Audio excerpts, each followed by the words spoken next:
Hello and welcome to today's Retail IT Community Roundtable, ISV Challenges and Emerging Opportunities, brought to you by the RSPA, the Retail Solutions Providers Association. I'm Jim Roddy, the Vice President of Marketing for the RSPA and also business coach for the association members. Great to be with you here today. So this is the last in our scheduled series of 5 roundtables to kick off 2021, and they have been so popular, so well received. They're going to bring them back in the second half of the year, so stay tuned for the official announcement on that. We think the next one that we're going to have is probably going to be right around that September timeframe, because as we'll get to in a little bit, Retail Now 2021, the industry's #1 trade show and conference, is in late July, and so after that is when we plan on resuming the roundtable series. And we probably won't do them every month, because I'm just looking at my calendar right now. October is just like chock full of all the trade shows because COVID has pushed everything there. So again, thanks everybody for your support of these roundtables. Really looking forward to today. Really gratified by the community's engagement to date. So for those of you who aren't familiar with the RSPA, we're North America's largest community of VARs, software developers, vendors, and distributors in the retail, restaurant, and grocery vertical. We're fit for anybody who's serious about growth in those markets.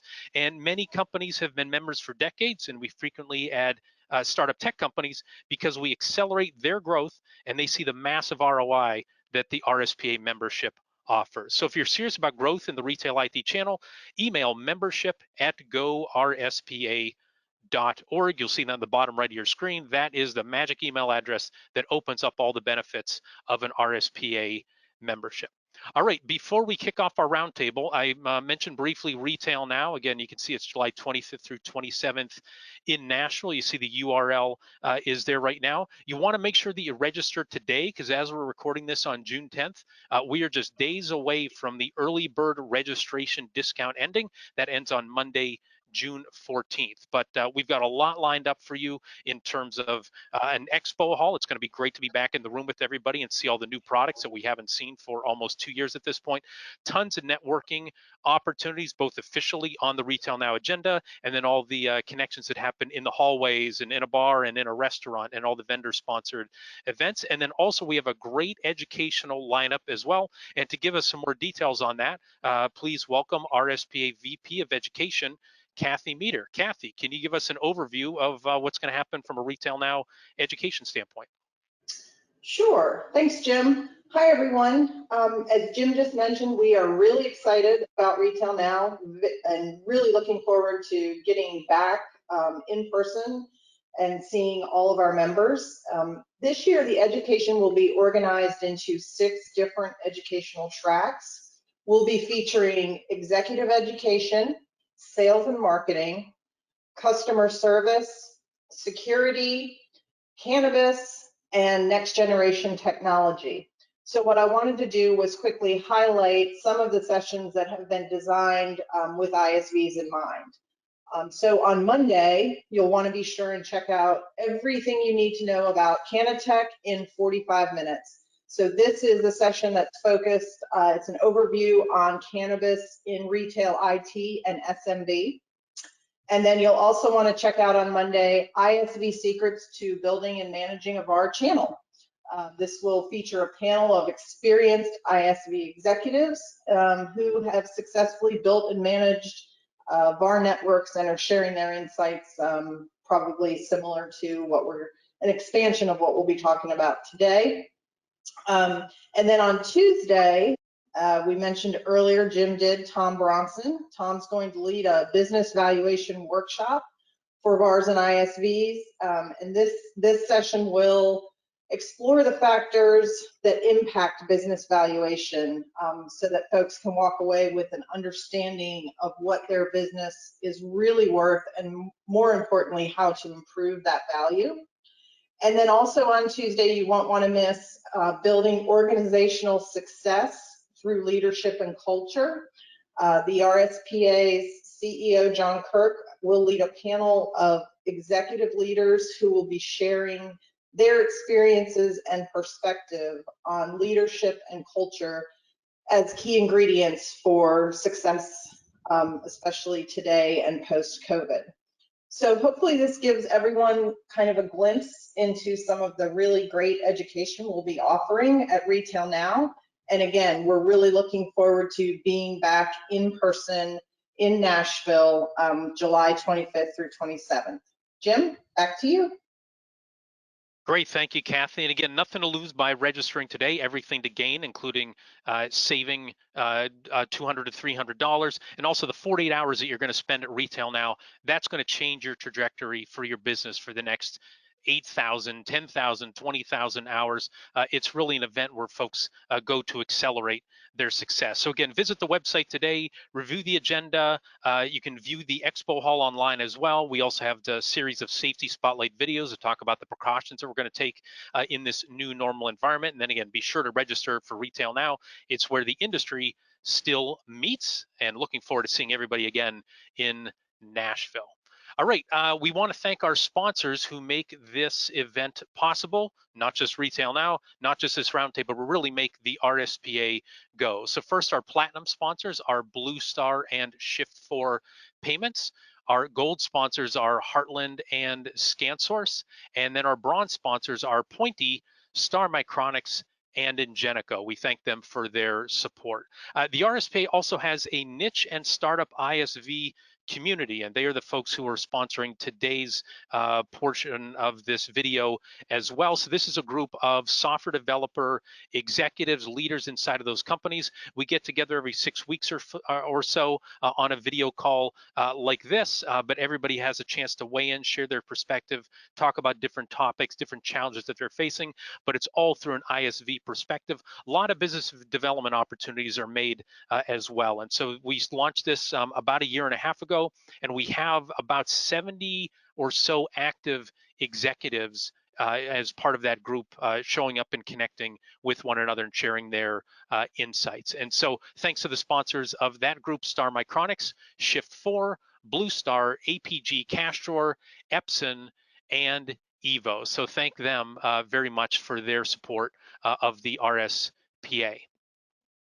All right, so this is going to be, just give a little bit of a background. This will be an open forum information sharing discussion. Please note the views and opinions expressed during this roundtable are those of the participants and do not necessarily reflect the official policy or position of the RSPA. Also, we've asked everyone on today's calls to avoid sales pitches and to identify themselves when they speak for the benefit of the listeners. All right, so we wanted to share one resource for you and go over a slide that's going to help. Again, you can see the RSP has a niche and startup ISV community. We have dozens and dozens of ISV members, a lot of resources specifically for ISVs and for channel executives. And one of them is the POS channel KPI study, which you can access. You see in the lower left here, gorspa.org/RSPA-industry-reports. That's where all the RSPA reports are located. And this is just one chart where we asked ISVs, you see the headline in the bottom right, they've transitioned to the as a service and recurring revenue business model. They were really leading the way for the resellers who have followed down that path as well. But we've been doing this study now for 5 years, and so we're able to look at actuals from 2016 through 2020, and then projections for 2021. Now there's a lot of colors on here, a lot of dots, a lot of numbers. The one I want to point out is the purple bar, where we asked these software developers, how transitioned are you to the as a service recurring revenue business model? Who is 100% completely transitioned? They offer essentially everything on an as a service recurring revenue basis. You go back to 2016, it was just over 30% of ISVs did that. But look at this purple bar, how it continues to climb and climb to the point now in 2020 and 2021, we're now holding steady that about 2/3 of ISVs are offering everything on an as a service basis. And again, these things didn't just happen naturally. These are choices that were made by executives who made a strategic decision in terms of how they're going to run their business. So that's part of what we want to get into today in terms of talking strategy and best practices for ISVs. And again, you can learn more by going to that URL on the left. If you are a software developer and an ISV member, be sure to reach out to us. We'd be happy to have you part of the RSPA niche and startup ISV community. All right, so to kick off our conversation, we have 4 featured guests. First, we have Jeff Riley. He's the CEO of Retail Management Hero, better known as RMH. And part of the perspective Jeff is going to bring, before he was with RMH, he was with Dinerware for many years. So he's a veteran of being an ISV executive who runs everything through the channel. So that's one of the perspectives he's going to bring. Our next featured guest is Tim Pincelli. He's a global VP of Partner and Channel Programs at Jolt. And so Tim, folks who have been in this industry for a while, you might not have heard of Jolt, but you probably heard of Tim because he headed up channel operations for Micros and Oracle for more than a decade. And he's going to bring that perspective of building a channel, managing a channel, but now doing it through the perspective of a startup ISV. Our third featured guest is Brian Booth. He's the CEO at Enroll and Pay. And so Enroll and Pay is a fairly new, close to a startup software developer. And they're just going down the path of exploring what are the best go-to-market opportunities for them from a channel perspective. So he'll bring that as well. And then we have Brett Bennett, the president and co-founder of Positive Technology and OpSuite. So Positive Technology is the reseller branch of Brett's business. OpSuite is the software developer branch of it as well, and OpSuite does not have a channel program. Positive Technology does all the go-to-market for that product. So gentlemen, thrilled to have you here today. We're going to talk to these featured guests for about 20 minutes or so, and then we're going to open it up to everybody. If anybody who's attending this roundtable wants to jump in and ask questions of our featured guests or wants to share their own perspective as well. So, all right, well, let's jump into our questions. And so, Jeff, why don't we start with you? And I want to get everybody's perspective on this. So let's talk about challenges. So what do you see as your biggest both near-term and long-term challenges as an ISV? And again, hoping you can talk about it from your perspective of you've got an established channel, you've been in that arena for years. So Jeff, what do you see as the kick us off near-term, long-term challenges for ISVs? You know, in a short and concise phrase, I think the challenge for just about any ISV on a near-term or long-term basis is market navigation. As a software developer, you try to hit the mark of what the customer wants, where the customer is going. But in order to do that through a sales channel of partners, you also have to recognize the dependency and the need of the partners to have a successful business model. Without that, you have no channel. And so you have two of these major constituents that you're constantly balancing and prioritizing and decision making against. And so in our specific business's case, our near-term challenge is to maximize our opportunity to convert customers from a Microsoft retail platform that's being retired next month so that we can grow our business very successfully this year. On a long-term basis, our biggest challenge is to define ourselves beyond that specific opportunity in time for those RMS customers. So this year, we're talking a lot about what our business looks like beyond RMS. And for folks who don't have the background on the whole RMS sunsetting, that was announced when? Like it wasn't earlier this year. Like this has been I think long 2014, 2013, sometime around that time frame. So Microsoft doesn't just abandon their products overnight. They at least the line of business products, they announce a long retirement timeline, and so they announced this 7 years ago, I believe.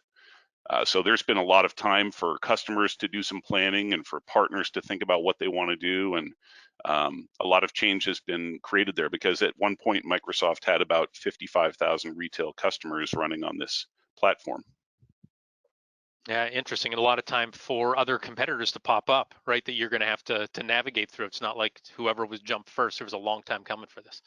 That's right. There was kind of a micro supernova that happened with a bunch of the partners that kind of ran in different directions. Brett's one of them, and he took that opportunity to create a new branch of his business.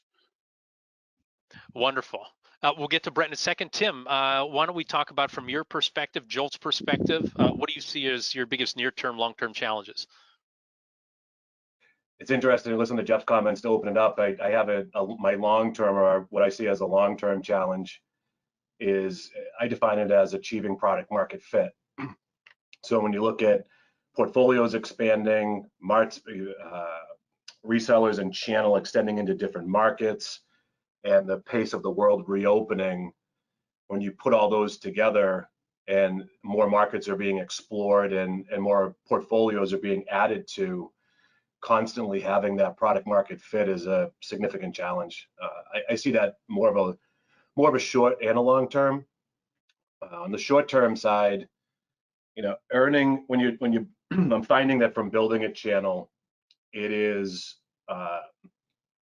interesting to become that wake up and sell product and earning that tag. I put that in the portfolio expanding section because earning that I'm going to wake up and sell X product is very much a short-term challenge. I'm going to add one other quick one here, which is more on the technical side and more of the combination of all of those things. Again, is pacing with the integration demands and executing with integration demands. Portfolios seemingly all need to work together and they all need to attach to each other. And the influx and pace of integration demands that are coming at us is pretty significant. Great opportunities, but delivering on those demands and keeping up with those and executing on those demands is definitely a short-term obstacle. Yeah, and Jeff, so clearly you're speaking from an experienced perspective, because I've talked with, in my role as a business advisor, some newer ISVs who are building a channel. They're like, man, it'll be so great when I sign up 200 resellers and then they're going to be selling my product all over the place. And just like you said, no, it's got to be that wake up and sell, because just because it's on their line card doesn't mean they're going to sell it. I guess, can you share anything in terms of what you're doing to overcome the challenge of, in a pandemic, working with some resellers who have had long-term relationships, of getting their attention and then being able to move to the front of the line working with them? You willing to share that with our audience today? Sure. I want to make sure the right person did. You had said Jeff. Would you mean Tim? No, Jeff. Tim, I'm sorry. Yeah, my bad. No problem. I just want to make sure you're addressing it. So absolutely willing to share.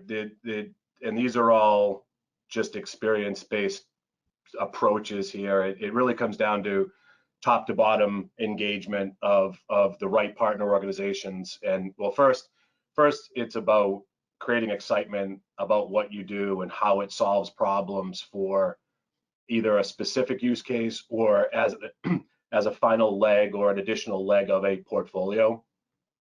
What I'm finding the most is that engaging teams from every level of every part of the organization is a key factor to creating that energy and creating a ongoing daily conversation about what you do and how you do it from a software and a capabilities and a solving of problems perspective.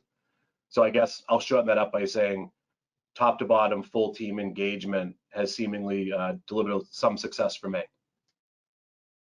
Got it. Great. And Brian, your perspective, I'm guessing we could sit back and you could take the remaining 40 minutes of this conversation, talk about your challenges as a startup ISV, right? There's probably a long list of them, but what's the biggest one facing you long-term, near-term? Yeah, thanks, Jim. For us, we're just gaining traction in the market, and what's important for us is establishing the right partners. Usually we get a lot of interest because of our innovative solution, so people are really excited and interested about it. But sometimes we just got to find the organization that's the right fit for us, that knows how to sell what we're offering and what we're providing. So that's really sort of the short near-term thing, is just to really sort through the opportunities that we have to make sure they're the right, and also, like someone else, I think Jeff just said, building the right integrations. While searching with different partners, it also requires different fits from a hardware perspective, and so we can't bog ourselves down building a bunch of different integrations. For just because everyone's excited about something doesn't mean that's going to be a big channel for us to pursue. So we got to kind of manage that as well. And then I think long term, I know we're going to get where we're going, and like I said, we're getting traction and things are happening. So long term would be more like managing the growth and the scalability, not only for our company but also for our reselling partners. Got it. Just Great. our model, right? We want to stick to the model. and that's because a lot of resellers are like, hey, we really like that. Let's take it this way, And so we just got to stick, to our guns and be true to what our platform really is. And so how do you do that? Can you share? Because I know we've talked about this on the niche and startup ISV community. We had a really fun conversation about handling requests from customers, handling requests from resellers. Can you talk about that in terms of give folks some kind of insights into how do you navigate those? How do you make those choices? Yeah, well, that's the hard that's a hard thing to do. Probably most of the guys on the call here on the panelists would have a better view of that with much more experience. But for us, we're just trying to make sure that we know like what we're capable of, what we have resource-wise available, where we see the biggest opportunities, and we really have to know our product. Our product is really unique. No one's really brought something like this to the market. So we really are experts at what we do and how the product works. And so it's in order for us, we have to really train the potential reseller to understand what we do and why they may not necessarily need a certain integration that they think they need, and then also for us trying to only pursue places where we can get easier, cleaner distribution, and so even though somebody might be excited and wants to run with our program, but they're on a different terminal or a different point of sale system, we have to decide, are we going to waste a bunch of time going down that road, or are we really going to commit to, where we really need to be to get the distribution. Great, fabulous. Thanks for that detail. And Brett, again, this is where we wanted to spend the most time is talking about the challenges, because you can see, how different they are across all the different software developers. So again, Brett is a hybrid VAR ISV. If you can talk about your near-term, long-term challenges, please. Absolutely. Thank you for the time. So I kind of take it from my end customer perspective a lot. I look to them because obviously that's the market, right? That's where we're selling. We've had a great opportunity over the last year to build incredible things, but now where do you put them, and are they able to take it? One of the things that I see as a near term, hopefully a near term challenge is that employee availability, employee focus. I was in Hilton Head, South Carolina recently on a short vacation, and I noticed that every single restaurant had a sign out on the maitre d' desk saying, we're sorry, we're short-staffed. Please forgive our lack of service. And we're seeing that across not just restaurants, but retailers as well. And even in our own staff, looking for some of our support techs, things like that, it's been a little more difficult to find, people to come in and be dedicated. So that's a concern, hopefully near term, short term. Resource availability is another one. We all know about computer chip shortages, packaging shortages, shipping shortages. This affects my end user, but also affects us. We're scrambling to find, we got a customer who wants, 120 new systems. Well, I can find 40 here and 10 here and, whatever. Resource availability, supply chain disruptions are a near term, hopefully again, a near term challenge that we're seeing. And then confusion, a little bit of confusion in the marketplace about what's okay. Am I growing real fast now? Am I, completely open? Can I count on things being business as usual, or do I need to, step back a little bit? So there's a little bit of confusion. And again, talking about our end user, the retailer, the restaurant, what can they do and what are they willing to put down on new products, new software, new innovations in the near term. And I think that some of those, affect the long term, but more so maybe the fear factor of what's next. Over the last while, or last 18 months, let's say, we've seen everything from murder hornets to riots, and so I think there's a little bit of what's next in the marketplace, in our retailers, in our restaurants, and what they feel that they can do. You shouldn't reminded me about the murder hornets, because those came out when I think I wasn't outside as much, but now it's summer again. A whole new fear. All right, I'll wear my long sleeves just to protect myself. Well, gentlemen, thanks for sharing those challenges. Let's talk about opportunities. And Brett, let's stick with you in terms of what do you see for your organization and maybe even for ISVs in general, biggest opportunities heading forward? Absolutely. So at Positive, we're very positive. I've always been a very positive outlook kind of guy, and really looking back over the last 12 to 14, 15 months, we had an absolutely amazing opportunity to grow our solutions, grow our product. And we've done amazing things in payments, in AI, artificial intelligence, in these different areas that we really didn't have before because we were so busy putting stuff out, getting customers installed, and so on and so forth. So I see the opportunities as tremendous, and we're seeing that in a lot of our retailers, especially in the sports industry, in the events industry. They have a momentum mentality, at least on the medium to bigger size customer, that seems to, really tell me that it's going to be a good year. On the smaller side, there's a lot of people, kind of holding back and almost taking a wait and see approach. But overall, I see that there's going to be some tremendous growth.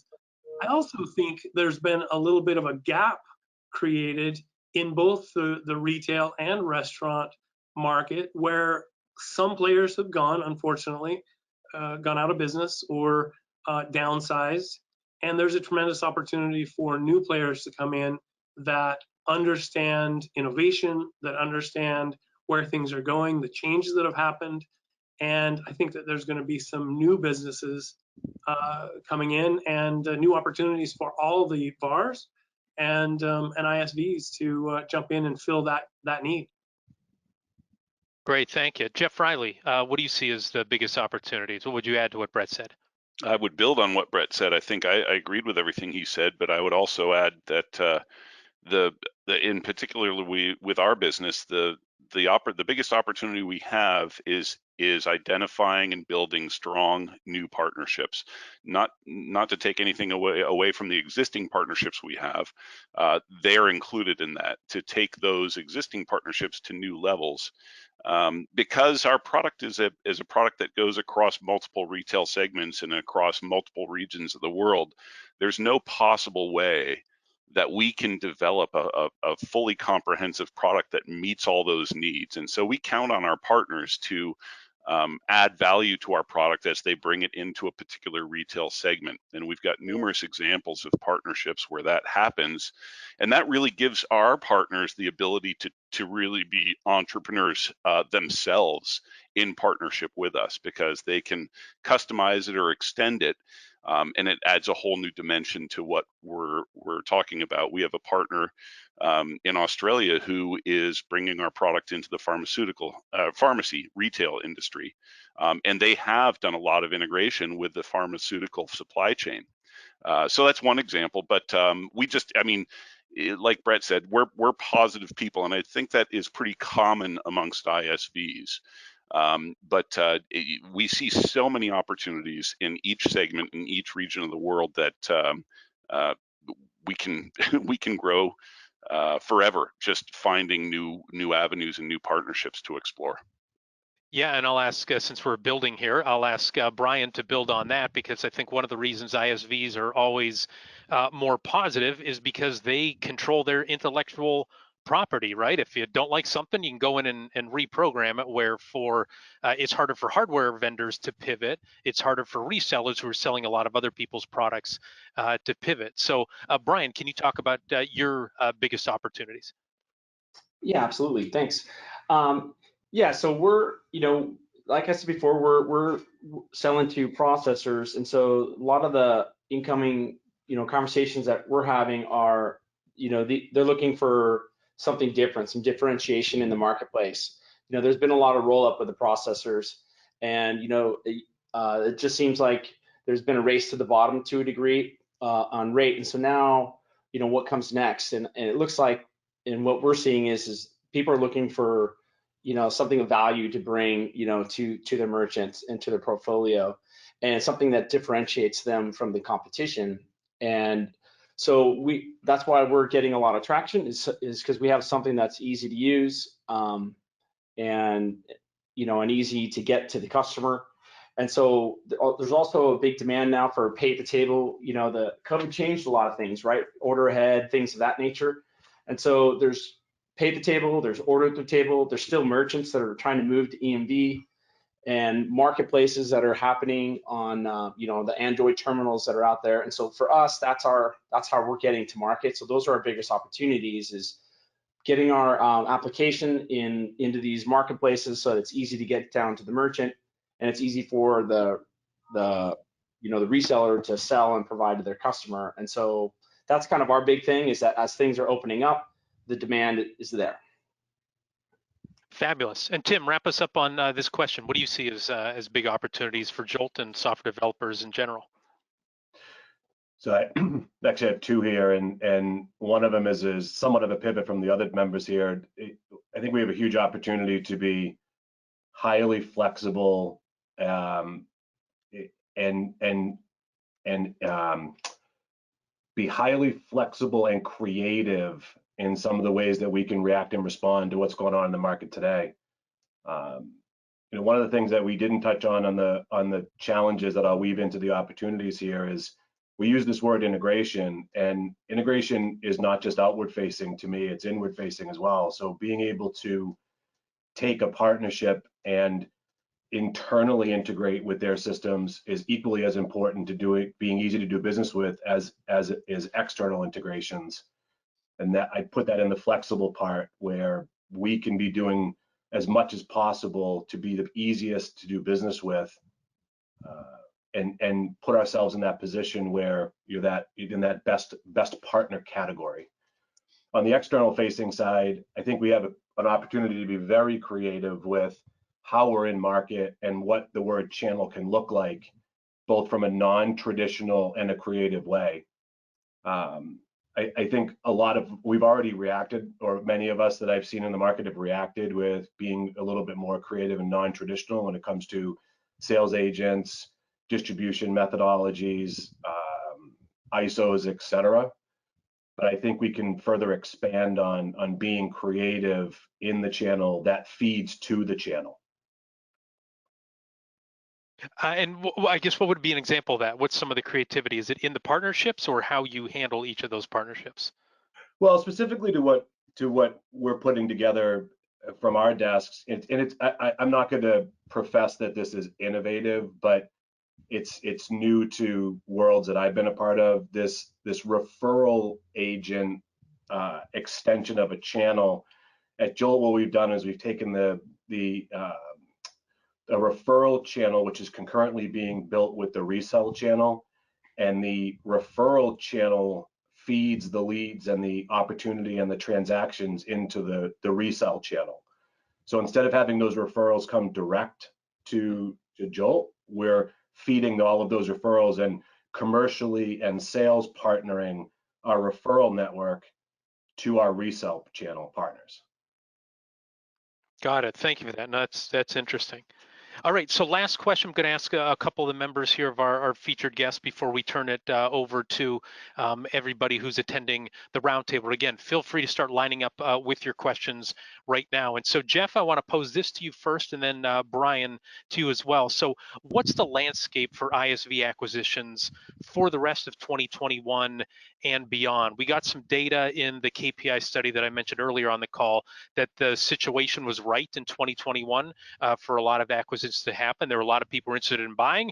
There were a lot of people interested in being acquired. And Jeff, in between your stints at Dinerware and RMH, you were in that mergers and acquisitions world after being acquired yourself. So what's your take? What's the landscape? What do you see?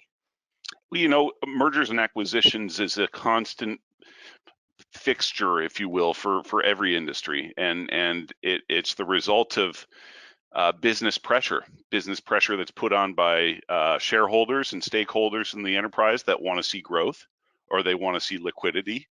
It's driven by the motivations of large companies that want to show new avenues of growth and innovation, and they can't innovate internally as quickly as they need to. So these are constant factors in any technology industry, and specifically within the retail sector. After going through the year of 2020 and the pandemic, where there was a lot of uncertainty, I think there's a quietness. If there, the M&A activity that's happening is often happening because of duress. It's not happening because of optimism and strategic growth as much. But I think now, with some of the turning of the corner that we're seeing with the pandemic, there is this okay, let's get going mindset that fuels M&A activities. I think in the 2010s, we saw a lot of consolidation in both the payments industry and the payments and point of sale industry that fueled acquisitions of my last company, Dinerware. That the source of M&A activity may look a little different in the future, that we'll see more supply chain integration, we'll see more technology integration horizontally across the supply chain through point of sale. The landscape for acquisitions is continuous, and it's hard to see specifically what's happening without a crystal ball, but it's an exciting time. And I think the thing about M&A that people need to always recognize is that it is inorganic, and so what often happens is there's a level of unpredictability that in any M&A cycle between two companies, the original initiative and motivations and thesis statements behind any particular merger or acquisition often get played out differently than the original thought was at the time of the concept was surfaced. And that's just the reality of M&A. So anyone who's involved in an M&A opportunity, you'd be well advised to think that through, because change of control does truly mean change of control. Yes, even though everybody up front is like, no, everything's going to go around seamlessly. I don't know if we've ever seen that happen. Right. Where it just exactly goes the way that everybody intended, because things change, right? Yeah. Got it. Great. And Brian, why don't you bring it from your perspective in terms of your startup ISV? I'm guessing you're on some folks' radar. What are you seeing? What are you hearing? Maybe having people tap you on the shoulder, or kind of poking around and seeing what your interest is from a merger acquisition standpoint. Yeah. I think Jeff said a lot of great things there. We're definitely, on the radar. We're getting, I don't know if it's just because we recently obtained our patent or what, but when we're having conversations with potential partners, there's always a question of, can they invest, or are we looking at acquisition and things like that? And so that's flattering, but yet it's a little bit scary because it does involve change of control to a degree. And but ultimately, I think that's where the path of this particular company is going to go. Is we built a platform that is going to be best served by being run by a huge, large organization with an existing book of business. And so we're kind of know that that's going to happen, but our whole battle is, can we drive the valuation fast enough, right, to get the number, and the valuation that we're looking for, so that's kind of, it's like a race against time, if you will. And I think there's a lot of money in the space. FinTech is really hot, especially in terms of payments and also data, and we're a big data house. We collect a lot of line item data. We can connect it to, the customer's credit card and their phone number. And so that kind of information is important. And as we can try to get out there, hopefully, we'll try to run that balance of, bringing, ultimately we want to bring some capital in, with the right people, right? So it goes back to my initial statement of challenges, is we want to be in the business with the right partners, so it's just all of that is kind of a manage it to make sure it goes the right way. Wonderful, thank you. Gentlemen, thank you so much for sharing your perspectives. Our featured guests are going to stay on the line right now, but in a moment we're going to open it up to the audience for questions, and we've already received a few have lined up already, but we will give you a time to line up a few more as well. And this is just, again, another opportunity for us to remind you about Retail Now, July 25th through 27th in Nashville. If you haven't registered already, register today. The early bird discount ends on Monday. Also, another chance to thank our sponsors. Platinum sponsors are Blue Star and Shift4. Our gold sponsors are Heartland and ScanSource. Bronze sponsors, Pointy, Star Micronics, and Ingenico. And also, we mentioned at the outset, for the folks who are attending here live, we mentioned about the special book giveaway, Maximize Business Value, which is really a lot of what we've been talking about. And Brian, especially you ended on that note right there, right? You have to maximize your business value just to build up your business. We're going to give that away by Tom Bronson. And a special bonus we have as well, that we're going to give away a second book, because one of our featured guests is an author himself. Brett and Lori Bennett have both penned a great children's book called Sage, the One-Legged Woodpecker. So we're going to give away a copy of that as well at the end. So a special bonus for everybody, going to give away 2 books, Maximize Business Value and Sage, the One-Legged Woodpecker. Again, only 2 of the many folks who are attending today are going to be able to win those. We encourage you to go and purchase those books as well. Great information, obviously different angles to each one of those, but get Sage not just for yourself, but to hand it off to a deserving kid or a youngster in your family there. So, all right, so make sure you stick around for the book giveaway. Let's begin our open discussion. We have a few questions that are in already. So the first one comes from Joe Finizio at Linga, and his question is, how has the partner profile changed over the past 3 to 5 years? And from the speakers' respective perspectives, what's the profile of today's successful POS SaaS payments industry partner? Tim, do you want to take that one? How's the partner profile changed? What do you see as the ideal profile? So partner profile changes is it to me, it's become pretty interesting. Profile wise, it seems like there is a broadened portfolio at each one of the partner offices now. It is much broader than, let's say, maybe 10 or 12, 15 years ago, where it was singular market focused, and now it is beyond singular market focus, retail, crossing over into grocery, POS. Payments has become a dominant part of that portfolio as well.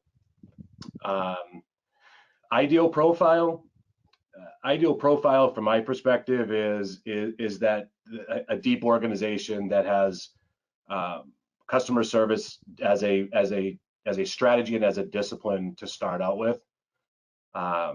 Portfolio that I've been looking for and I have found with great partners thus far is they're able to handle everything from the incoming support calls all the way through larger sales organizations. And from my portfolio, I was looking for national footprint. I hope that answers your question, Joe. I know you have a depth of expertise that we could probably talk about this for a couple hours, but hopefully that answers your question from my perspective. Yeah, let's unmute Joe. So Joe, if you can unmute yourself, and if you can weigh in here, it'd be good to hear your accent also contribute to this conversation as well. Joe, you able to unmute yourself? Yeah, I'm unmuted. Hey. Yeah, good afternoon. Welcome, Joe. Joe, did that answer your question? Any follow-up that you'd have for Tim or anybody else on the panel? Yeah, it did. I wanted to get, because you've got a broad spectrum of experience there. I wanted to get their perspective of what I really identify as the successful partner today. Tim was right on with what he said, but it's real. It's the successful partner has just changed tremendously over the last 3 to 5 years. And if you're spending a lot of time trying to build a channel today, you want to go after the right partners. So I wanted to hear what what the panel was looking for. Obviously, we want to get somebody who can provide support and services for the for their customer base, but also Tim brought up something early on. If you're using referral partners, those folks typically don't have those support networks behind them. They're looking for somebody else to provide that. So I was trying to get, find out from that broad spectrum of experience sitting on the panel today, who they were looking for, and kind of validate what we were doing at Linga. Sure. Who else wants to weigh in on that? Jeff, maybe you want to go first? Sure. Good to hear your voice, Joe. Jeff. There's so many different ways for partners to succeed, and so they've all kind of taken their own view of it. I mean, I think of some, I won't name names, but I think of some organizations that have just really focused on one vertical. And if they're in restaurant, they focus on restaurant, and then they do the best job in their area they can with a very classic point of sale, value added reseller engagement model. They know how to sell, they know how to implement, they have a methodology and a process internally that makes it efficient for their business to do that, and they do it over and over again. And they're paying attention to the recurring revenue opportunity. They're getting on board with that, even though it has been challenging. Many have done that successfully. They've navigated that successfully. And that's just a very bread and butter type of a success in our industry.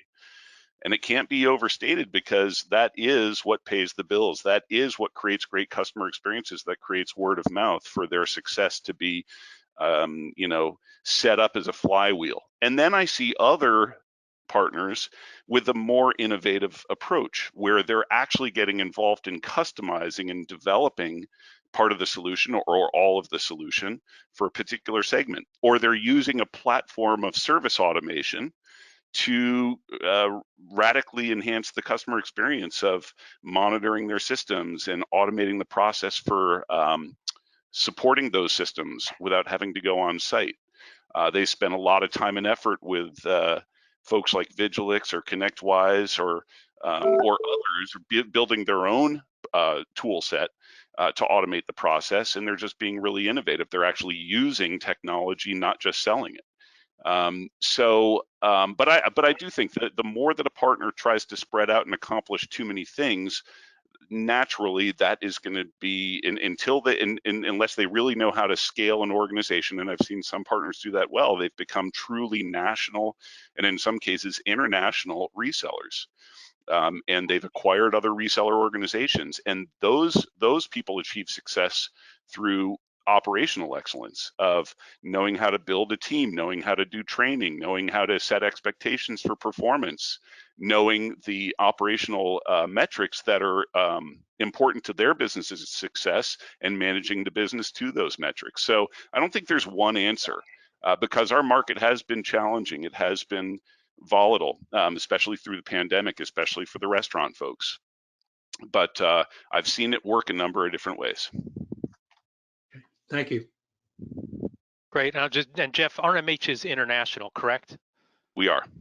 Yeah, and so one reason I always remember that is Jeff had me moderate a panel at your 2019 conference, and whenever I have a new panelist, I always try to gauge in terms of how experienced they are. They're getting to be nervous on stage, and so one of your partners, came up to the stage beforehand. I said, "Have you done panels like this before?" He said, "Oh, many." In Swedish. This is my first in English, and I was like, "Well, never had this challenge before." But he was fantastic. Yeah, but you got to find the right people. To your point, you shouldn't. We mentioned on the ISV community calls, a lot of ISVs have said you shouldn't be begging somebody and pleading with them. Right? It should be more of a natural fit to do that. So let me see, Brian or Brett. Do either one of you want to weigh in on Joe's question, or are we ready to move on? I was just going to mention that this is Brett. We don't have a channel for our product. However, we've been a channel partner for 22 years for different organizations. We were one of the top Microsoft partners for many years. And I just would want to echo what Jeff said about focus. It's the best partners are those who are not going to get pulled away by that little gem that was brought up in this weird industry off to the side, because that's not focus. Focus is pick your industries, pick your verticals, and just make them the best as possible. And when you do, as Jeff said, you can grow to crazy levels across the world because of your focus. Great, thank you, Brett. Let's jump to our next question, and it comes from Chuck Tweston. And Chuck, if we could unmute you, and I guess you can make sure you're unmuted yourself, and pose your question and let folks know who you're with. Okay, thank you, Jim. So I am at GiveX. Been all around the community VAR side as well as ISV side, and I'm seeing a number of acquisitions by ISVs, buying VARs. And I'm very curious as to, what the future looks like for the VAR community when a number of them are getting gobbled up, some tier 1, tier 2, and tier 3. If that makes sense. It does. Good question. Who wants to handle that hot potato? Well, I'm a glutton for punishment if everyone hasn't heard my voice already too much. Hey, Jeff. Hey, Chuck, how are you? I'm good. Good. Well, I'll tell you what, I think our industry these days is different than it was 10, 15, 20 years ago. I think there was much more of a firm line in the sand of I'm a vendor, I'm a reseller 20 years ago. And those lines not only were between vendors and resellers, they were lines in the sand that vendors had expectations as to how resellers would run their business in accordance with upholding the relationship between the vendor and the reseller. In the old days with Micros and Aloha, I think about a lot of different channel policy philosophies that you don't see as much anymore. And I think that that ambiguity has also created more opportunity than less opportunity. Is it challenging to figure out? If I'm a reseller right now and I see my vendor start to acquire other resellers, am I going to freak out? How am I going to take that? Do I look at that as an opportunity, as a threat? And I think all of those questions, there's no definitive answer to. If I trust my vendor and if I understand the rationale behind it, I think it's a lot easier to march forward with faith in the ongoing future of the relationship. And at Dinerware, we did this. We were a reseller of our own product, but we also had a channel. And I think that there's nothing wrong with that, so long as the expectations are clear and that the parties live up to them. So I think you have to be honest. I think you have to be fair, and I think you have to show over time that if you're a developer, that you make decisions that accrue value to and benefit your partners more than they hurt them. But in this world of innovation, it's not a neat, orderly process. It involves a lot of trial and error. It involves a lot of breaking of what used to be the rules. And I know a lot of developers that say, you know what, we're going to go direct for our larger customers, but we're going to go through the channel and let you guys do everything you want to for the market that you serve. And I've seen companies like PosiTouch actually take direct customers on from an enterprise level and then share that business with their partners, their resellers, to carry out the ongoing service and fulfillment of obligations for those customers. So I think the key thing is that smart partner ecosystems comprised of developers and resellers will always work together to support the customer need. And if the customer comes first and the vendor can be trusted, then I don't think these ambiguities are a problem. I think they're just a natural part of the evolution. Great. We are close to up against the top of the hour. Jeff, thank you for that. Any one of our other panelists want to take about 45 seconds and weigh in on this question that Chuck has?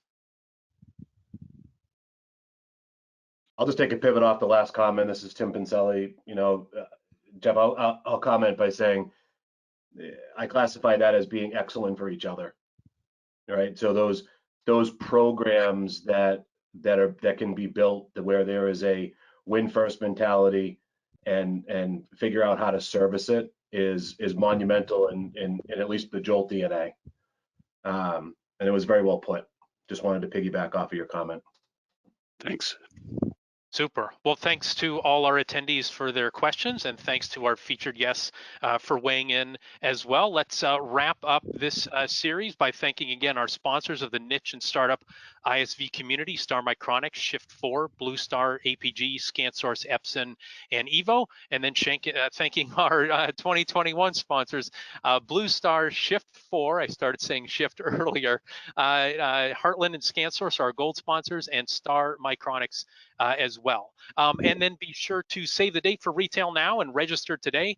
Go rspa.org/retail now. And again, we promised we'd be giving away 2 books today: Maximize Business Value by RSPA member Tom Bronson.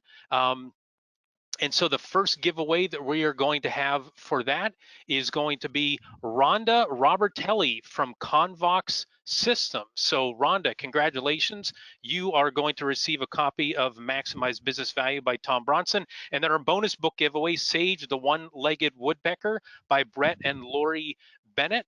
That is going to go to Amber, Amber from Tri-Technical Systems, Amber Earls.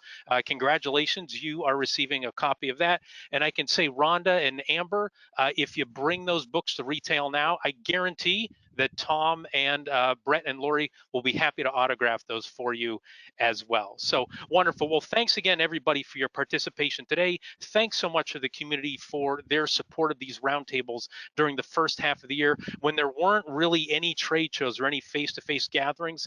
This was a wonderful substitute for that, for the networking aspect, for the engagement standpoint of the community, and the education aspect of it as well. So thanks so much for joining us today. We look forward to starting the Roundtable series the second half of the year.